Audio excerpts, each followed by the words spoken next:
بسم اللہ الرحمن الرحیم۔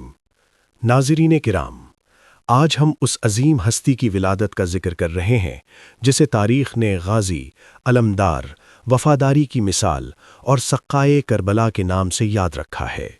وہ ہستی جو حضرت علی کا شیر اور حضرت فاطمہ کے بیٹوں کا محافظ تھی، حضرت عباس بن علی علیہ السلام۔ حضرت عباس کی ولادت 4 شعبان المعظم 26 ہجری کو مدینہ منورہ میں ہوئی۔ جب یہ نورانی بچہ دنیا میں آیا تو امیر المومنین حضرت علی نے خود اپنی آغوش میں لیا، آنکھوں کو چوما، بازوؤں کو دیکھا اور آنکھوں سے آنسو جاری ہو گئے۔ لوگوں نے عرض کی، مولا، خوشی کا موقع ہے، آنسو کیوں؟ حضرت علی نے فرمایا، یہ بازو بہت مضبوط ہے، مگر ایک دن یہ بازو حسین پر قربان ہو جائیں گے۔ یہ بچپن ہی سے قربانی کا انتخاب تھا۔ حضرت عباس کی والدہ حضرت ام البنین تھیں، جو خود وفا، ادب اور عشق اہل بیت کی عظیم مثال ہیں۔ انہوں نے اپنے بچوں کو یہی سکھایا کہ میرے بیٹے، حسین کو اپنا مولا سمجھنا، خود کو کچھ نہ سمجھنا۔ حضرت عباس نے بچپن ہی سے شجاعت، عبادت، غیرت اور وفاداری سیکھی۔ جب کبھی امام حسن اور امام حسین چلتے، عباس آگے آگے رہتے، اور اگر کوئی آنکھ اٹھا کر دیکھ لیتا تو عباس کی خاموش نظر ہی کافی ہوتی۔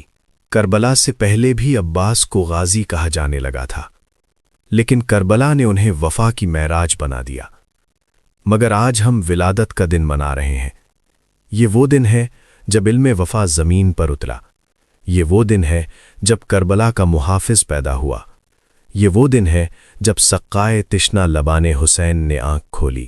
امام جعفر صادق علیہ السلام فرماتے ہیں، ہمارے چچا عباس علیہ السلام بصیرت والے، مضبوط ایمان والے اور کامل وفادار تھے۔